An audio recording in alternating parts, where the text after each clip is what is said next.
নমস্কার, আশা করছি আপনারা সকলে খুব ভালো আছেন। একটা নতুন ভিডিওতে আপনাদের সকলকে স্বাগত। ঘড়িতে এখন সন্ধে 5:30। আমি আর রাজা যাচ্ছি সরস্বতী ঠাকুর কিনতে। আজকে রাত পোহালেই কালকে তো সরস্বতী পুজো, সেই জন্য ভাবছি আজকেই ঠাকুর কেনা, দশকর্মা, মুদিখানা এই কাজগুলো করে রাখবো। তো আমরা এসেছি প্রথমেই মেদিনীপুরের এলআইসিতে। আগের বছরের ঠাকুর আমরা এখান থেকেই কিনেছিলাম।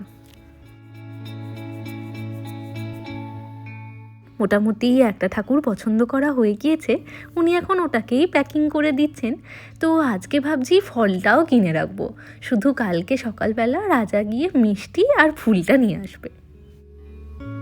ঠাকুর নিয়ে চলে এসেছি, এবার আমরা যাচ্ছি সামনেরই দোকানে মুদিখানা আর দশকর্মার জিনিসপত্র কিনতে। চলো। দারচিনির ছোট প্যাকেট হয়? লুজ হবে? আচ্ছা, চাঁদ মালা নেব সরস্বতী পুজো।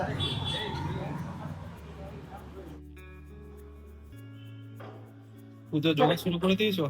হ্যাঁ, এই যে জোগাড় শুরু করলাম।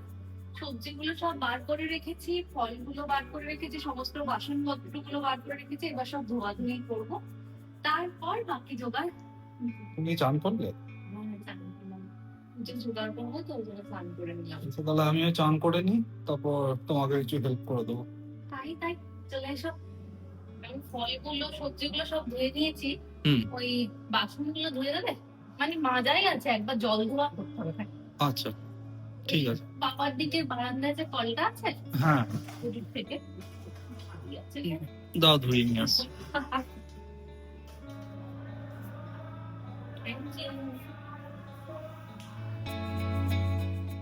যখনই এই চৌকিটা পেতে পুজো করা হয়, তখনই আমার মনে পড়ে যায় আমার বিয়ের পরে যে প্রথম সত্যনারায়ণ হয়েছিল, সেটাতে এই চৌকিটা তখন নতুন ছিল।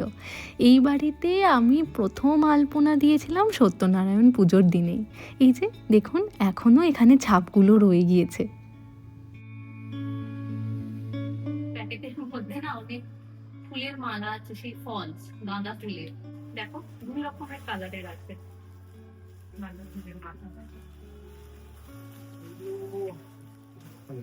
এইরকম লম্বা লম্বা করে ঝুলিয়ে এইটুকুনি যদি ডেকোরেশন করা যায়।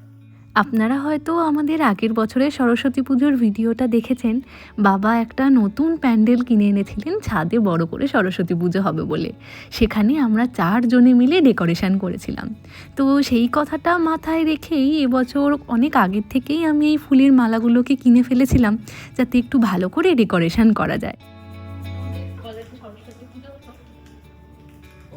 সরস্বতী পুজো হতো, আমরা দায়িত্বে ছিলাম না। একটা গ্রুপ ছিল, কালচারাল গ্রুপ, পরে সব দায়িত্ব নিত, কলেজ ফেস্ট নিয়ে। তো আমাদের হোস্টেলে আলাদা করে কিছু হতো না। আমাদের হোস্টেলে আবার বিরাট বড় করে সরস্বতী পুজো হতো 3 দিন ধরে। সকালবেলা ভালো ভালো খাবার দাবার, আর রাত্রিবেলা ডিজে। ডিজে আমি প্রথম আমার জীবনে ডিজে এক্সপিরিয়েন্স করেছি আমার হোস্টেল লাইফে। দেখছি সেই বড় বড় যন্ত্রপাতি এসেছে, দিয়ে তার সেই এমন গান বাজে, হোস্টেলের জানলাগুলো হচ্ছে। তারপরে রঙ্গোলি কম্পিটিশন হতো। আমি যখন 11-12 পড়তাম, তখন একটা কাজ থাকতো না যে সমস্ত স্কুলে গিয়ে চিঠি দেওয়া, ওটা আমি ইয়ে করতাম। আমাদের দিন ছিল সাইকেলে করে ঘুরে বেড়াতাম, ওটা নাম গিয়ে হেডমাস্টার বা হেডমিস্ট্রেস যা ছিল একটা লেটার থাকতো, ওটা দিতাম। সারাদিন ক্লাস করতে হতো না, ওইটাই তো মজা। আমি একটা কলেজে গিয়ে করেছি জানো। এবার কলেজ থেকে অন্যান্য কলেজে সব লেটার দিতে যেতে হবে। এবার সেবারে অনেকটা দেরি হয়ে গিয়েছে, লেটার দিতে কেউ নেই, তো তখন আমাদের তো বলেছে যেতে। তার জন্য প্রিন্সিপালের যে গাড়ি ছিল, সেই গাড়ি দিয়েছে, প্রিন্সিপাল লেখা আছে সাদা তাতে করে আমরা যাচ্ছি। সেই ব্যাপার, কলেজে সবাই ঘুরে ঘুরে দেখছে কে আসছে। প্রিন্সিপালের গাড়ি করে লেটার দিতে যাওয়া, সেই দারুণ ছিল। মনে হচ্ছে জ্বলবে, আর একটু করে ঘি দিয়ে দেবো? না, আর দিতে হবে না, এটাই তো গলবে, তোমার পোলতেতে তো ঘি আছেই। হ্যাঁ, বলতে তো ঘি মাখিয়েছি, একটু করে বাইরে দিয়ে দিয়েছি। বাহ, ছেলেটা আজকে অনেক কাজ করছে। আমার পালং শাকের পাতাটা এখানে চলে গেছে। আমি এবার এই যে ফুলকপি কেটে ফেলেছি, এখানে ভাজার জিনিসপত্র কাটা চলছে, পালং শাক কেটেছি। ফেসবুকে একটা মিম দেখেছিলাম, বুঝলে? হ্যাঁ মটরশুঁটি ছাড়াতে ছাড়াতে হ্যাঁ। যদি আপনি একটা মটরশুঁটি মুখে না দেন তাহলে ভাববেন আপনি সৎ। তো আজকে আমি মুখে দেবো না, কারণ এটা ঠাকুরের, তো আমি সৎ ব্যক্তি, ঠিক আছে? আচ্ছা, এই যে মোটামুটি হয়ে গিয়েছে। এখানে সব সবজি কেটে আমি চাপা দিয়ে রেখে দিয়েছি। বাসন তো আগেই ধোয়া হয়ে গিয়েছিল। এবার এখানটা শুকোলে আমি আসন পেতে ঠাকুরকে বসিয়ে দেবো। গুড মর্নিং, আমি উঠে পড়েছি। আজকে সরস্বতী পুজো। ইচ্ছা ছিল একটু দেরিতে ওঠার, মানে 5টার সময় ওঠার। এখন এই যে ঘড়িতে 4টে বাজছে। আসলে এখানে সকালবেলা থেকেই তো মাইক চালু করে দিয়েছে, তো সেই জন্য 4টের সময় ঘুমটা ভেঙে গিয়েছে। তো ভাবছি যখন ঘুম ভেঙে গিয়েছে তখন উঠেই পড়ি। তো এখন একটু পড়াশোনা করে নেব, তারপর 5টার দিকে স্নান টান করে ভোগ রান্না করতে শুরু করব। আজকে ভেবেছি একটু ওই তেল হলুদ হয় না, ছোটবেলায় সরস্বতী পুজোর সময় তেল হলুদ বানিয়ে স্নান করতাম, তো সেরকম ভাবেই স্নান করবো। আর দাঁড়ান একবার দেখাই কি কি পরছি। আর সকালবেলা ভোগ রান্নার জন্য পরছি এই যে এই হলুদ জামদানি শাড়িটা। তবে এটার যে ব্লাউজ পিসটা সেটা দিয়ে পরবো না। আমি কদিন আগে একটা ব্লাউজ কিনেছিলাম সাদার সাথে হলুদ, এর পিঠের কাজটা আমার খুব পছন্দ। দাঁড়ান দেখাই ভালো করে। এই যেটা হচ্ছে পিঠের দিকের কাজটা, সুন্দর একটা সুতোর কাজ, আর সামনের দিকে সেভাবে কোনো কাজ নেই। তো এইটা পরবো ভেবেছি, এটার সাথে এটা পরেই ভোগ রান্না করবো। এটা পরেই যখন পুজো হবে তখন এটাতেই থাকবো। রেডি হয়ে চলে এসেছি, এবার ভোগ রান্না করতে শুরু করব। এই যে আমি হলুদ শাড়িটা পরেছি, মাস্ক পরে নেবো এবার। এখানে এই যে চাল ডাল, এখানে সর্ষের তেল, এখানে ওই ফোড়ন দেওয়ার জন্য যেগুলো লাগে সেগুলো, আর ওখানে হলুদ টলুদ এগুলো রেখেছি। রাজা যাবে ফুল আনতে, ফুল মিষ্টি ওগুলো তো কালকে কিনিনি, তো ওগুলো আনতে যাবে। ততক্ষণ আমি ভোগটা রান্না করে নেব। চলুন শুরু করা যাক। প্রথমে খিচুড়ির জন্য ডালগুলো ভেজে নেব। আমি সমান পরিমাণে নিয়েছি চাল আর ডাল। তো এগুলো কিন্তু সোনা মুগ ডাল নয়, দেখে মনে হচ্ছে এগুলো একটু মোটা দানার মুগ ডাল, তো টাইম লাগে সেদ্ধ হতে।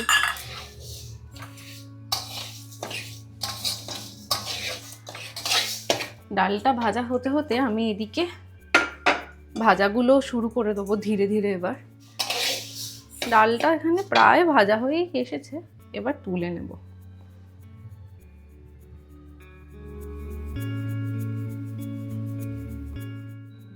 এবার খিচুড়ির সবজিগুলো ভেজে নেব। ওইদিকেও তেলটা হয়েই এসেছে। এই যে আমি সন্দক নুন একটু সবজিগুলোতে মাখিয়ে নেব। থালাটা একটু বড় নিলে ভালো হতো। আমি বলতে পারেন এই প্রথমবার ভোগ রান্না করছি। এখানে যত পুজো হয় সেখানে মামনিই ভোগ রান্না করে, আর তারকেশ্বরের বাড়ির পুজোতেও মা ভোগ রান্না করে। তবে ছোটোবেলার থেকে যখন বাড়িতে ভোগ রান্না হয় সেটা দেখার শখ আমার প্রচুর ছিল। যে জায়গাটাতে বাড়ির ভোগ রান্না করা হয় তার পাশেই আমার ঘর, তো সেই ঘরের একটা জানলা খুলে যতক্ষণ ভোগ রান্না হচ্ছে আমি ততক্ষণ বসে বসে দেখতাম। এই যে আমি ডালটাকে মোটামুটি ধুয়ে নিয়েছি। এদিকে বেগুন ভাজাও সব তেল একেবারে টেনে নিয়েছে। বেগুন ভাজা ভাজতে বেশি তেল লাগে। একটা দিক হয়েই গেছে মনে হচ্ছে।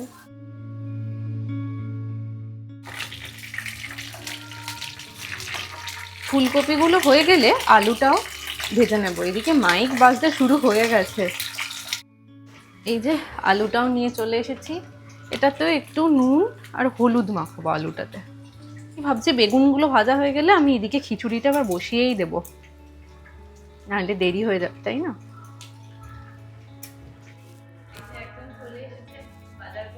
5 রকমের মিষ্টি, এখানে 5টা ছোট মালা, একটা বড় মালা, আর এখানে কুচো ফুল, আম পল্লব, পান আর দুবো বুবো দিয়েছে, হয়তো দেখে নিয়ে। যা ভিড়, বাপরে বাপ। আমি তোমার চা খাওয়াচ্ছি, দাঁড়াও একটু ভাজাভুজি করছি, ওটা হয়ে গেলে আচ্ছা ঠিক আছে, করে না তাড়ান। খুন্তিটা কি ভারী।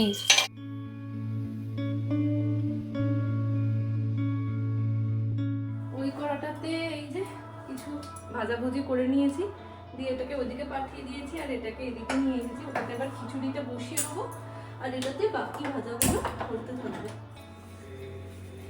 এবার আলুগুলো ভাজতে দিয়ে দেবো, তেলটা কিন্তু কাল হয়ে যাচ্ছে।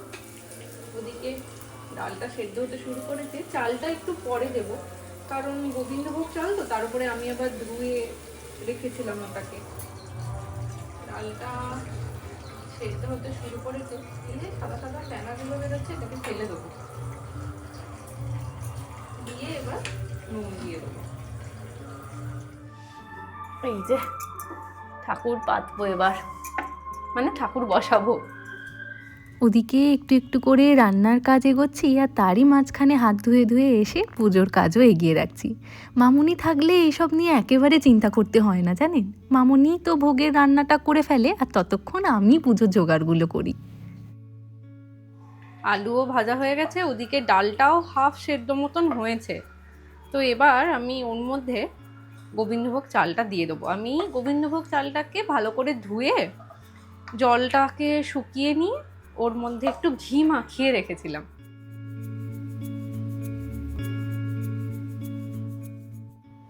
আর একটু জল দিতে হবে, সবজিগুলো দিয়ে দিই।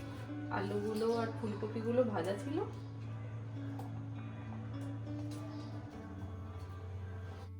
একটু জল দিয়ে দেবো। হ্যাঁ, জলটাই লাগবে। মটরশুঁটি দেবো। এবার খিচুড়ির জন্য একটু ফোড়নের ব্যবস্থা করব।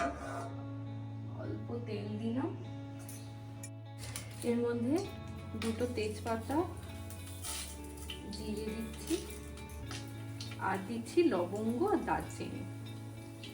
এটাকে একটু জিরেগুলো আওয়াজ করতে শুরু করলে আমি টমেটো দেবো। টমেটোটা ওর মধ্যে দিলাম না, কারণ তাহলে সব কিছু সেদ্ধ হতো না। আর দেবো একটু আদা।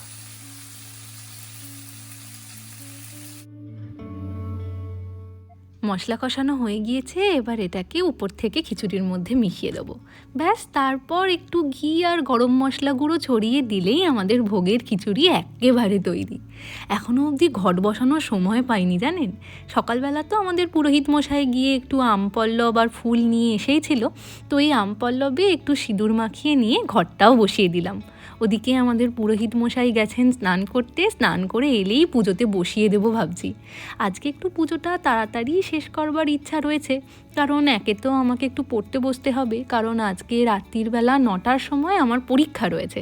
আর তাছাড়াও এই 11:30টার দিক করে রাজারই এই বন্ধুদের সাথে একটু ঘুরতে যাওয়ারও প্ল্যান আছে জানেন।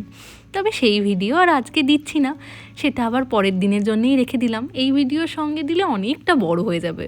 এই যে এদিকে আমাদের গোপাল সোনাও কিন্তু একেবারে তৈরি, ওকে আজকে নতুন জামা পরিয়েছি। আর সারা বছর যে মা সরস্বতীর পুজো করা হয় তাকেও নিয়ে এসে নতুন প্রতিমার পাশে বসিয়ে দিলাম।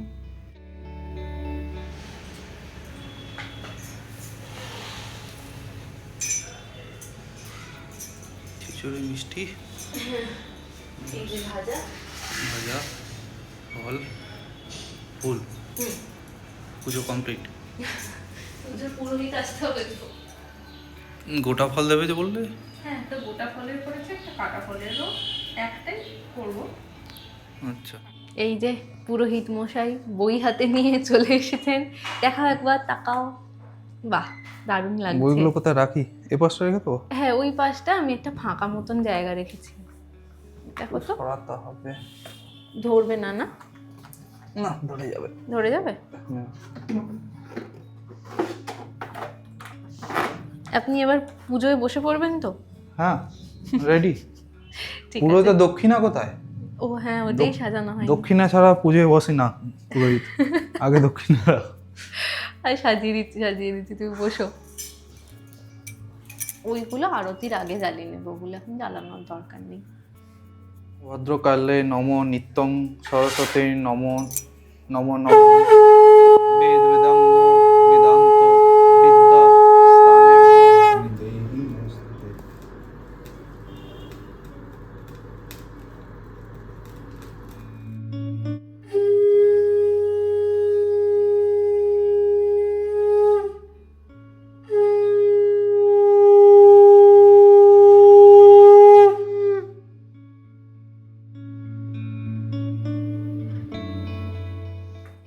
পুষ্পাঞ্জলি। ওং সরস্বতয় নম নিত্যং ভদ্রকালী নম নম। এর পুজো কমপ্লিট। এই যে ফুলের মালা ফুল সমস্ত দিয়ে ঠাকুরকে সাজানো হয়েছে, ওইদিকে বইতেও পুজো করা হয়ে গিয়েছে, সমস্ত পুজোই কমপ্লিট, বই দেখে দেখে রাজা করে দিয়েছে। এবার একটু এই ঘরটা বন্ধ করে দিয়ে চলে যাব, মাকে তো ভোগ নিবেদন করা হয়েছে, কিছুক্ষণ পর খুলব। পাশের বাড়ির কাকিমার জন্য একটু ভোগ নিয়ে যাব, তো একটু খিচুড়ি এখানে ভাজাভুজিগুলো একটা থালাতেই দিয়ে নিয়েছি, আর ফল মিষ্টিটা একটা মিষ্টির বাক্সের মধ্যে করে দিয়ে আসি। এই দেখো এখন চশমাটা পরি। বাহ, সুন্দর, খুব সুন্দর হয়েছে। চলুন এবার একে একে সকলকে ভিডিও কল করে নিই। আজকের ভিডিওটা তাহলে এখানেই শেষ করছি। আজ তাহলে আসি, আবার আসবো নতুন একটা ভিডিও নিয়ে। ততক্ষণ সকলে সুস্থ থাকবেন, সচেতন থাকবেন আর সকলের খেয়াল রাখবেন।